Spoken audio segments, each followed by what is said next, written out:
lajengaken bab nomor 11 hak kaum muslimin.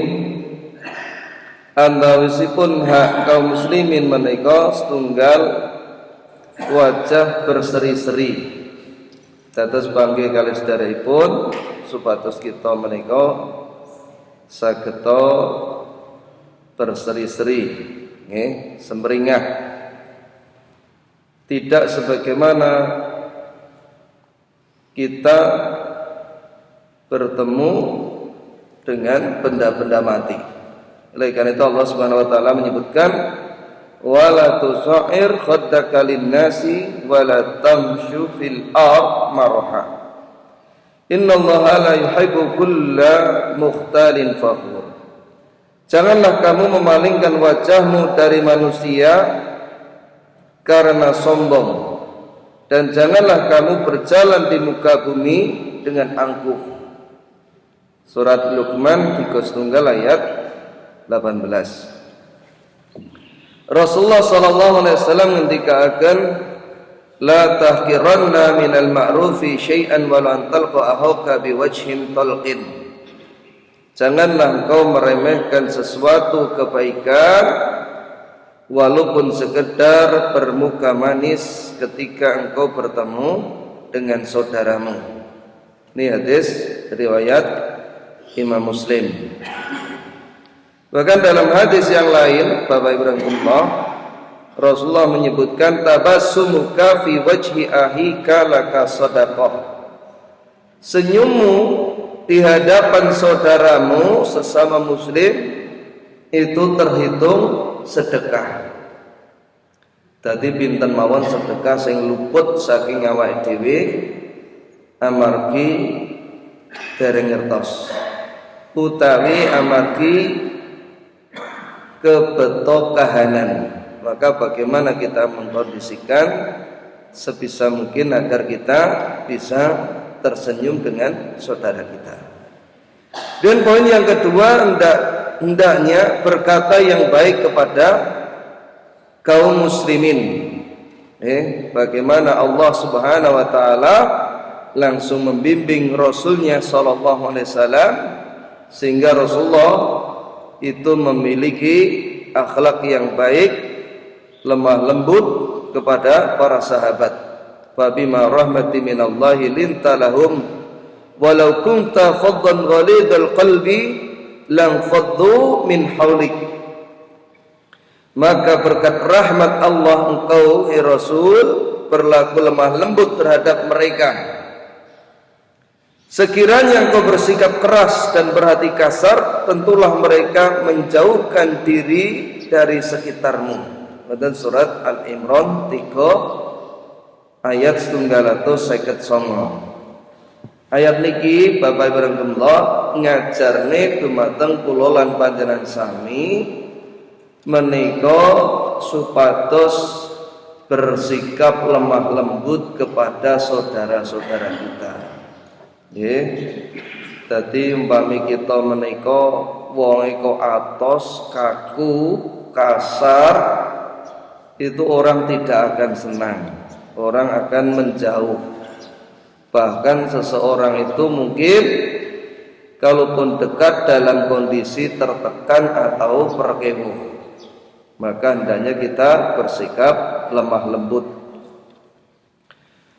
Kemudian Allah juga perintahkan wahfid janahaka lil mu'minin, dan rendahkanlah dirimu terhadap orang-orang yang beriman. Dan surat Al-Hijr 13 ayat 88. Jadi kita ini bukan hanya bersikap lemah lembut, tetapi juga merendahkan suara kita, merendahkan diri kita, menjauhkan dari sifat sombong, sikap sombong. Kenapa demikian? Karena hal-hal semacam ini secara umum itu tidak disukai oleh manusia. Wa qulu lin-nasi husna, ucapkanlah kepada manusia dengan perkataan yang baik. Wonten surat Al-Baqarah 2 ayat 83. Terus tiyang menika ngucap menika nggih betahaken kedah dipun tata. Dadi mboten sak-sake mboten, sehingga kadang-kadang tiyang kala wau direwangi wis ditata diati-ati niku kemawon tasih kepleset. Nggih napa mboten Pak Bu? Napa malih nek tiyang kala wau sak-sake. Nggih, mula nek Allah sebataken wonten Al-Qur'an supados kula lan panjenengan sami ku milih kata-kata yang baik. Karena apa? Syaitan menika kepengin menjadikan di antara saudara-saudaranya itu bermusuhan. Ngoten. Kula nek jenengan bersani ini orang-orang sudah jauh dari berbagai maksiat besar, sudah tidak melakukan kesyirikan paman. Maka kita perhatikan banyak mereka itu bermasalah di dalam napa persaudaraan mereka. Nggih, enten sing ucapannya menyakitkan dan lain sebagainya. Itu karena memang kita dibutuhkan untuk berkata yang baik, memilih kalimat yang baik. Kudu kerso ngalah. Rasulullah sallallahu alaihi wasallam juga menyebutkan man kana yu'minu billahi wal yawmil akhir falyaqul khairan aw liyasmut. Sapa wong iman marang Allah lan uga dina akhir kandha sing becik utawa meneng. Niki pinangka resep bagaimana kita itu agar mempertimbangkan setiap ucapan yang akan disampaikan. Dengan demikian kita bisa memilih, memfilter apakah ini memberikan manfaat murni atau nantinya akan jadi dawa dinudut sehingga napa dadosaken buntute kedawan-dawan. Kalau sekiranya tidak memberi manfaat, sebaiknya niku ditinggalkan. Oleh karena itu ulama sampai menjelaskan umpama di dalam perkataan itu ada manfaatnya, juga nantinya akan ada madaratnya, lebih baik ditinggalkan. Kenapa? Karena manusia ini tabiatnya engko nek darai wis anyak nyemplung biasane kedawan-dawan. Su'ila Rasulullah sallallahu alaihi wasallam an aktsari ma yudkhulun nas al-jannah faqala taqwallahu wa husnul khuluq wa su'ila an aktsari ma yudkhulun nas an-nar faqala al-fam wal faraj. Rasulullah dipuntangleti napa ingkang paling kathah lebetaken tiyang wonten surga. Rasulullah jawab takwa kepada Allah dan akhlak yang baik. Demikian pula ketika ditanya napa ingkang paling ngathah-ngatahaken tiyang mlebet wonten neraka, Rasulullah menjawab yaitu mulut dan juga kemaluan. Pinten kathahipun tiyang kala mboten saged ngontrol tutukipun sehingga dados napa? Dadosaken nyeret dumateng neraka. Poin nomor 3 Bapak Ibu Allah, mencintai sesama muslim sesuai dengan kedudukannya. Jadi secara umum dengan saudaranya muslim kita harus mencintai.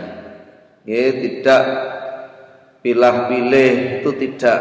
Oh kae ngaji nikono, kae ngaji nikono wis kurang. Tapi nek ngaji sak kelompokku tak tulung, tak bantu, ini jangan.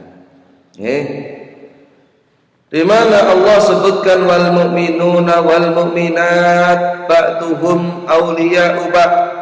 Orang-orang yang beriman laki-laki dan perempuan sebagian mereka adalah menjadi penolong bagi sebagian yang lain.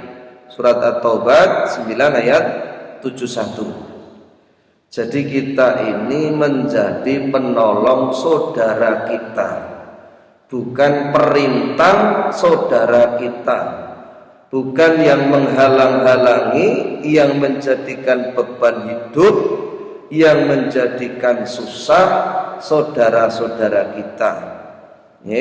Coba kali kita cross check, introspeksi diri, muhasabah diri. Allah juga menyebutkan Muhammadur Rasulullah waladina ma'ahu asyidda'u 'alal kuffar ruhama'u bainahum.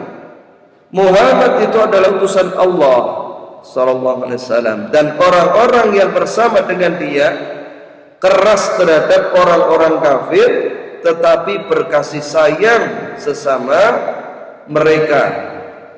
Mboten diwalik kali tiang-tiang kafir lemah lembut, dengan tiang-tiang beriman justru keras kaku. Pernah kita memberikan contoh bagaimana kalau orang-orang kafir itu melakukan ritual ibadah sampai dijogo gerejone, dipikul ke Tuhane, waliyatubillah, menurut anggapan mereka. Patung-patungnya diangkat ke bareng. Ini bukan lagi toleransi, tapi ini adalah toleransi. Ini ketololan, kebodohan terhadap agama, tidak boleh. Jadi toleransi itu tidak sampai ranah masalah-masalah akidah seperti itu. Yalah mereka ibadah-ibadah. Kok direwangi awake dhewe melok nibonangi ngewangi. Ditelusur jebule oleh kucuran dana. Wah, niki sing berbahaya. Kita harus hati-hati.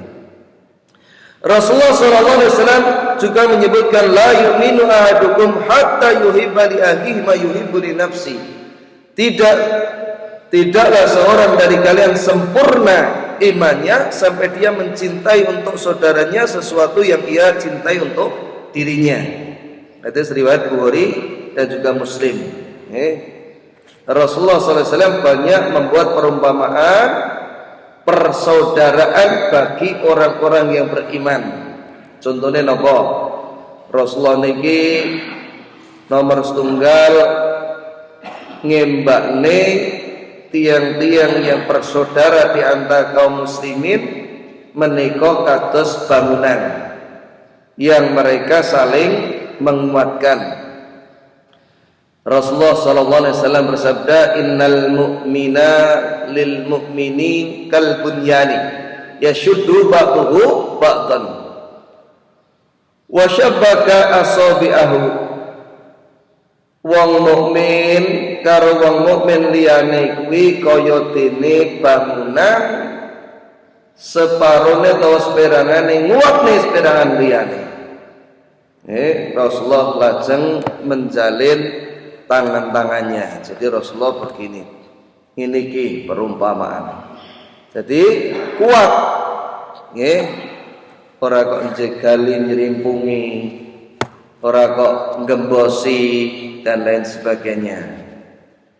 Meskipun demikian tetap syariat untuk saling memberi nasihat itu ada jika memang ada saudaranya yang keliru. Kata semangke wonten wingking ada pembahasannya. Yang kedua, karena poin yang ketiga ini ada beberapa poin, 5 poin, keliru ya. Orang-orang mukmin bagaikan satu tubuh. Rasulullah menggambarkan matalul mu'minina fitawaddihim wa tarahumihim wa ta'atufihim matalul jasadi idza ishtaka minhu budghun tada'a lahu sairul jasad bisahari wal huma. Perumpamaan kaum mukmin dalam sikap saling mencintai, mengasihi dan menyayangi bagaikan tubuh. Jika satu anggota tubuh sakit, maka tubuh yang lain akan susah tidur dan atau merasakan demam. Ini hadis riwayat Muslim dan juga Ahmad. Terus jangan sampai kita menjadikan susah saudara kita muslim yang lain. kita harus bisa memberi manfaat kepada saudara kita muslim yang lain. Coba bayangkan Bapak Ibu Allah, tiang-tiang kafir, tiang-tiang musyrik, tiang-tiang yang memusuhi Allah, kadang mereka selamat dari lisan kita, selamat dari gangguan kita. Bagaimana mungkin saudara-saudara kita yang seiman justru mereka tidak selamat dari gangguan kita, ulah kita, mulut kita. Ini jangan sampai. Okay? Maka selama dia menjadi seorang mukmin, selama dia menjadi seorang muslim, dia memiliki hak untuk tidak diganggu. Poin yang ketiga, bagaimana Rasulullah menggambarkan orang-orang mukmin itu bagaikan cermin. Rasulullah menyebutkan al-mu'minu mar'atun akhihi idza ra'a fiha aiban aslahahu. Seorang mukmin adalah cermin bagi saudaranya. Jika dia melihat suatu aib pada diri saudaranya, maka dia memperbaikinya. Hadis riwayat Bukhari wonten Adabul Mufrad, dihasankan Syalbani di dalam Sahih Adabul Mufrad. Niki kinten-kinten sampun dipun lampahi napa dereng. Jadi kalau kita melihat kekurangan saudara kita, itu tidak menggunjing, menggibah, menjelekkan di belakang. Yang disyariatkan itu untuk memberi nasihat. Dipun tugeni nggih, ya aku trimo nindakake dawuhing agama. Mbok menawa mbok tampa ya kaya menungso sing tak arep-arep. Ewadene ora mbok tampa mergo kabeh iki saka ngarsane kuwasa. Lajeng diberikan nasihat yang baik. Sing jenenge wong ngaku Islam, sing jenenge wong nyekel agama kuwi iso sak temen-temene nindakake apa sing dadi tuntunane agama, ninggalke apa sing dilarang. Nek aku nyawang kowe menawa kowe iki ora selak, kowe iki jane ya wis wong duwe agama, ya salat, poso, zakat, ning kok kowe tak delok cek gelem sila bareng kanca-kanca sing ora bener. Kaya ngono kuwi klebu larangan agama. Wonten apa mboten, Pak? Ngandani ngeten niku wonten apa mboten? Wonten nggih. Jadi seperti itu. Ya ora kok di rembug dirasani nyang jokon wong kalah main iki. Ben malah arep gantung kan. Jadi kalau ada saudara kita yang sampai seperti itu karena kadang-kadang lepas tangan dari saudara-saudara yang lain. Nggih, kudune jangan sampai seperti itu. Ngoten nggih. Napa meneh nanti saniki lak usum judul niki judi online, wah niku kita. Kalau ada saudara kita yang kita ketahui itu, kita harus memberikan nasihat. Kowe iki wis ora usah nuruti. Wong bandar-bandar kiki di setting kok kowe mbok turuti. Wis prayo jemput terus nih. Ngeman awakmu, ngeman anak bojomu. Itu seperti itu. Kita beri nasihat. Ora kok ben kene, tak ngamek aku yang ini. Golek-golek dhewe nek ra kuat ayam gantung malahan. Maka kita tidak seperti itu, nggih. Ibu nggih ngoten. Umpamane enten sing rewang ketoke kok sengal-sengit, galak, atos, kaku, kasar umpamane. Aja dilokke teng mriku. Nggih. Mengke nek piyambakipun nembe dhewe dikandani. Napa mle sing sampun rati sepuh nggih. Iki nek amor bareng wong kuwi aja banter-banter kok ngono kuwi. Mesake sing jen nom-nom kuwi lagi ajar, lagi melu. Lah nek kok sengak-sengaki kok ngono iki lak ya engko carane rada melu rewang meneh. Nah ngeten iku Bu. Kok nyambung apa ora iki? Nyambung mboten Bu? Nah ngeten niku. Ojo ana wong bengak-bengok kaku atosanu. Kalau wong sitok kae nyate kok kae. Tekan ngendi-ngendi. Niku syariat di kandhani tapi jangan dipermalukan, nggih. Itu seperti itu. Kemudian yang keempat, mencintai saudaranya karena Allah akan merasakan manisnya iman. Talatatun man kunna fihi wajada halawatal iman. Sapa wonge dheweke kena duweni telung perkara, bakal ngrasake manisnya iman. Napa menika? Ayyakun Allah wa rasuluhu ahabba ilaihi mimma siwahuma. Menawa Allah lan Rasul iku luwih ditresnani dibanding liyane. Wa yuhibbal mar'a la yuhibbuhu illa lillah.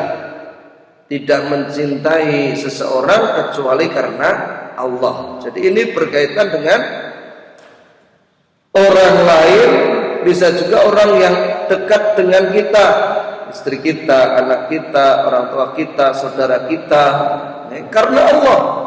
Orang kok seneng karo kae mergane titele dhuwur, duweni kedudukan, bondone akeh. Itu tidak seperti itu, karena Allah. Kemudian yang ketiga, wa ayakraha an ya'uda fil kufri kama yakrahu ayudzafa fin nar. Dia tidak suka kembali kepada kekufuran sebagaimana bencinya ia jika dilempar ke dalam api neraka. Hadis riwayat Bukhari dan juga Muslim. Dan yang kelima, ini poin nomor 3, ada 5 poin, akan mendapat naungan pada hari kiamat nanti. Ya, disebutkan Rasulullah SAW, sab'atun yudhilluhumullahu fi dhillihi yauma la dhilla illa dhilluh. Ada 7 orang yang akan mendapatkan naungan Allah pada hari kiamat, yang tidak ada naungan kecuali orang yang dinaungi Allah. Apa di antaranya? Wa rajulani tahabba fillahi ijtama'a alaihi wa tafarraqa alaihi. 2 orang yang saling mencintai karena Allah. Keduanya berkumpul karena Allah, berpisah karena Allah. Tetapi ini harus dirinci, Kalau sebatakan dirinci karena derajat keimanan orang-orang beriman itu beda-beda. Ketika saudara kita mencintai Allah, mencintai Rasul, menjalankan sunnah-sunnah, maka kita mencintai secara mutlak, tidak melakukan penyimpangan, dosa-dosa besar, kita mencintainya secara mutlak. Yang kedua, itu mereka bercampur antara keimanan dengan kefasikan. Ketika dia menjalankan ketaatan, kita hormati, kita kasihi, kita sayangi, kita ikuti jika itu kebenaran. Tapi kalau ketika saudara kita dalam kefasikan, kita nggak boleh mencintai, kita tidak boleh mengikuti. Mencintai dalam arti itu kok apapun yang dilakukan niku mesti senang, itu tidak. Contohnya seperti apa? Kami pun tiang kelo jane tiang Islam, maka kita cinta terhadap keislamannya. Tapi ketika orang tersebut melakukan maksiat, nyun sewu, kok cek seneng mendem, maka kita tidak membenarkan mendeme. Kok cek gelem korupsi, kita tidak menyukai korupsinya.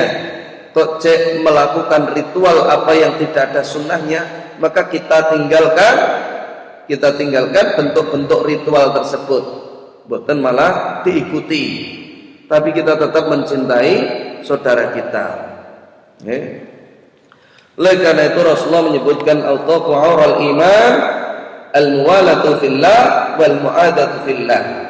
Ikatan iman yang paling kuat adalah loyalitas karena Allah dan permusuhan karena Allah. Jadi ketika dia taat kita cintai, ketika maksiat kita tinggalkan. Bukan kok ayo melu yo nanti ki ala yang ngombe-ngombe saite ora apa-apa. Itu tidak boleh kita ikuti. Kemudian riyen Bapak Ibu, ada sahabat itu mereka juga ada yang kadang kalah terhadap hawa nafsunya. Nggih. Jadi jane ya Islam ning sih purun mendem. Itu ada. Di mana disebutkan dalam hadis, dahulu ada pelaku dosa besar zaman Rasulullah, kemudian ada sahabat yang melaknatnya karena dia dibawa di hadapan Rasulullah kemudian dicambuk 40 kali. Sahabat ini mengata-ngatai orang tersebut, melaknat orang tersebut. Rasulullah melarang, la tal'anu wa wallahi ma alimtu innahu yuhibbullah wa rasulah. Aja kowe mengutuk saat menit dheweke seneng marang Allah lan Rasulih. Jadi kadang-kadang orang maksiat itu sebenarnya mereka juga cinta kepada Allah dan juga Rasulnya, hanya kadang tidak kuat melawan hawa nafsunya. Kemudian adapun kecintaan di antara orang kafir di dunia ini kelak akan menjadi permusuhan di akhirat. Jadi kecintaannya tanpa ada dasar iman, itu nanti di akhirat akan saling permusuhan. Al-hilau yawma idin ba'duhum li ba'din adu ila lil muttaqin. Orang-orang semasa di dunia ini saling mencintai pada hari itu, ya nanti pada hari kiamat sebagiannya menjadi musuh sebagian yang lain kecuali orang-orang yang bertakwa. Dan surat Az-Zukhruf 43 ayat 67. Kemudian poin yang keempat itu tidak menyakiti. Poin yang keempat ini ada 5 poin. Banyak sekali bentuk-bentuk menyakiti kepada saudara muslim. Di antaranya napa setunggal niku bersikap sombong. Padahal sudah dijelaskan Allah melarang wala tusair khaddaka linnas wala tamshi fil ardi maraha. Jangan kamu memalingkan mukamu dari manusia karena sombong, dan janganlah kamu berjalan di muka bumi dengan angkuh. Sesungguhnya Allah tidak menyukai orang-orang yang sombong lagi membanggakan diri. Tadi supados awake dhewe niki Bapak Ibu Allah niku apapun keadaan kita itu tawadhu, rendah hati. Karena saya perhatikan banyak orang-orang yang kaya itu merasa status sosialnya meningkat, itu dengan orang-orang yang rendah itu mereka nyepeleke ra ngajeni ngremehke. Itu termasuk bagian dari kesombongan. Di mana Rasulullah menyebutkan la yadkhulul jannah man kana fi qalbihi mithqala dzarratin min kibrin. Ora mlebu surga wong sing ana atine duweni penyakit sombong. Lajeng enten sing sanjang, "Ya Rasulullah, pripun menawi tiyang kala wau remen rasukane sae, sendale sae?" Rasulullah jawab, "Innallaha jamilun yuhibbul jamal." Allah kuwi maha indah, seneng keindahan. Al-kibru sing disebut sombong kuwi batorul haq wa ghamtun nas, ngremehke wong liya, menolak kebenaran dan meremehkan manusia. Inilah definisi sombong. Bisa jadi nek sombong ki klambine apik, kemudian juga pit montore mewah, sehingga napa? Sehingga dia merasa sombong dengan hal itu. Jadi kalau melihat orang-orang yang lebih rendah itu akan meremehkan. Ini jangan sampai. Jangan dianggap niki tidak ada di kehidupan kita, Bapak Ibu Allah. Ini banyak. Contohnya nek jenengan menika barangkali ada yang jebri. Delalah sing jebri tidak memiliki status sosial tinggi di masyarakat. Itu terus muncul sikap sombong terus, sopo bocah iki rumangsa niki karo sopo. Jadi meremehkan. Gelem ya dibalas, ora gelem ya wis rasa dibalas. Dia membaca, padahal membutuhkan jawaban, maka balaslah, balaslah apa yang menjadikan dia itu senang. Mungkin bisa dibalas secara ringkas. Pangapunten kirang ngertos kula utawa aku nek kuwi gak ngerti aku. Dia akan puas. Tapi nek ditokne wae tapi dibaca. Ini kan sering ya. Jadi kalau dapat WA itu dibaca tapi ora enek jawaban ya ora enek balasan. Ditelepon ditokne wae. Ini meremehkan orang lain. Jangan sampai. Enten apa batas saya ngeten iki? Kata toh? Langge. Ini menang-menang niki termasuk pelayune mungkin teng sombong. Maka kita jangan seperti itu. Kita diajarkan untuk tawadhu, ngeten. Meskipun mungkin seseorang itu memiliki kekayaan. Lah kula sing rada gelo niku kadang-kadang orang kaya itu kalau melewati orang-orang miskin itu pahitan ngebel mawon mboten purun nek Bapak Ibu. Jane nek digagasi kelonge opo kan gitu. Jadi saudara-saudara kita kalau dibel itu sudah senang kowe. Senang dia. Wong montore ya ngerti, ya ketok gitu. Itu. Bahkan ada orang yang kaya itu melewati tetangganya, foto-foto rono ngerti tanggane golek nuntan niku wae ora gelem nunutke. Kenapa? Karena memandang mungkin ambune, keringete, mungkin dan lain sebagainya. Maka apa yang menjadikan seseorang itu tidak mau meraup pahala? Harusnya dia ada kesempatan untuk menyenangkan saudaranya. Nek perlu dijak mampir kan begitu. Ada satu kisah Pak. Ada seseorang kemudian mau pulang sama, ini pekerja keras. Pekerja keras kan ngertos ki Mbak, keringatnya deweran dan sebagainya. 2 orang ajeng mantu, ayo bareng, diajak bareng orang ini. Ketika sampai perempatan, dijak menggok sisa. Lalu mandek mriki, yo mampir se. Jak napa? Jajake se kan seperti itu. Apa sih? Kan kita mau menjadikan orang itu ben senang gitu kan. Seperti itu tuh tidak terus menerus itu tidak.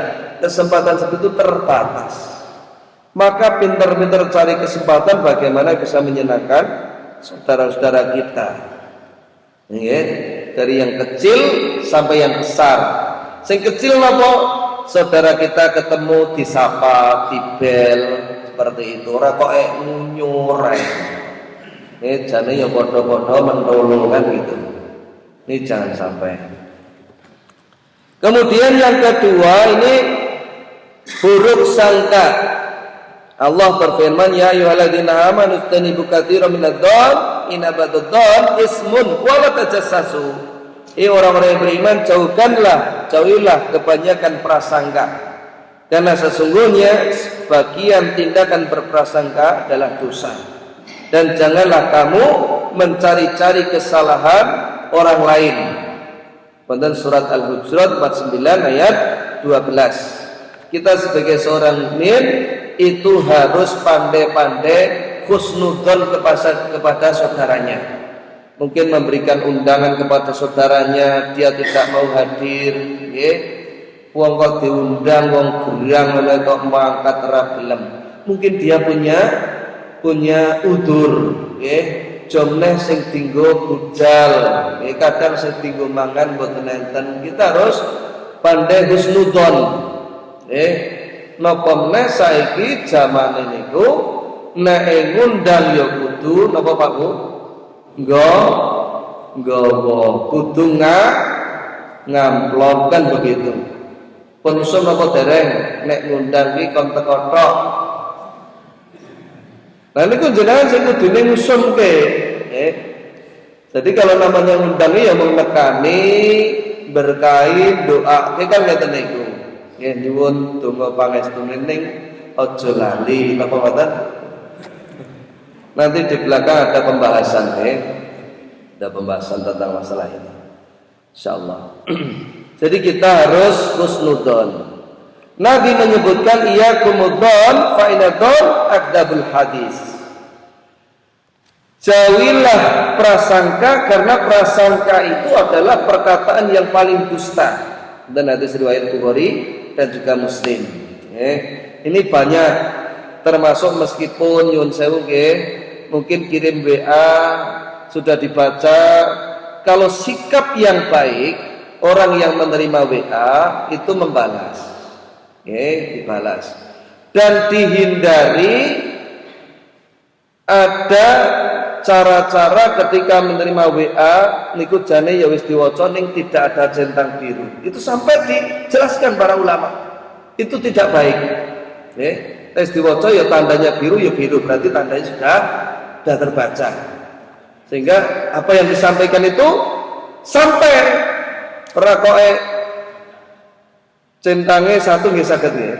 Centang satu ora biru ning iso balesi. Kan ini aneh kan?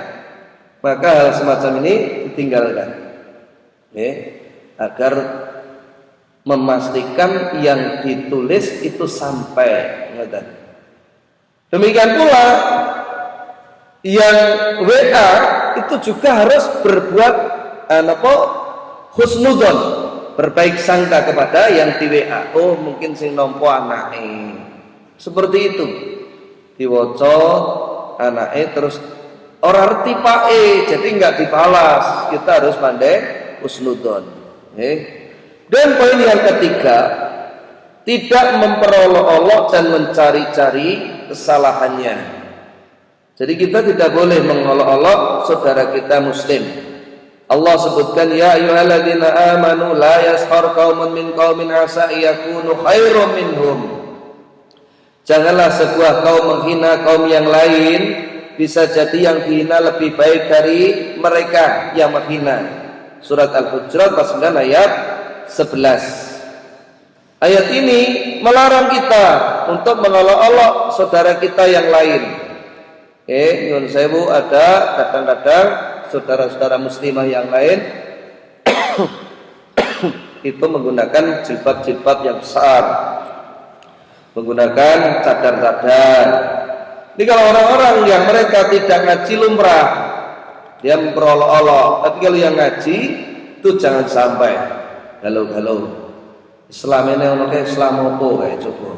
Ketok mripate tok kae. Kayak Islam ninja kayak tidak boleh. Ini mboten angsal. Nggih Bu nggih. Jelas Bu? Jelas. Begitu pula pamane nyuwun sewu, apa yang disebutkan Rasulullah agar kita mengangkat pakaian kita tidak melebihi mata kaki.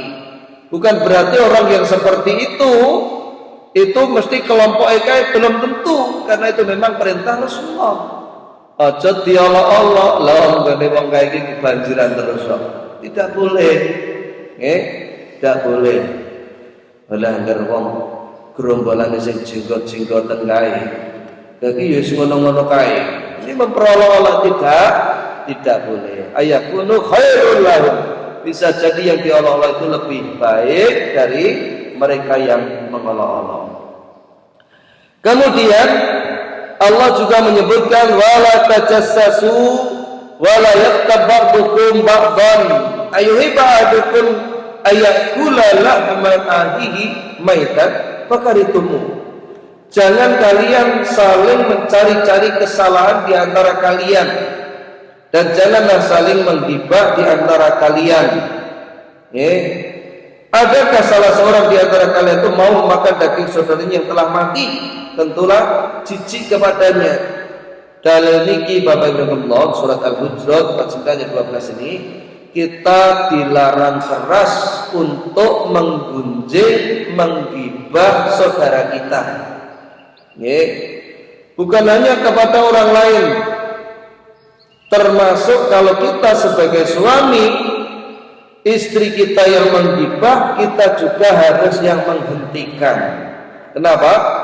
Karena ini akan merusak, menghancurkan pahala-pahala yang telah kita miliki.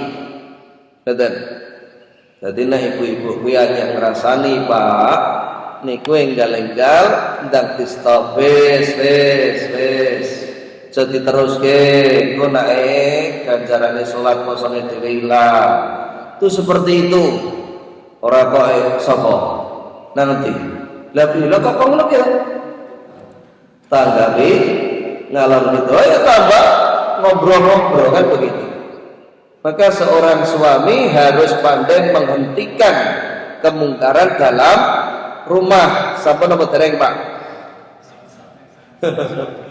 Agar cek menang ini kita aja malah genah itu jangan.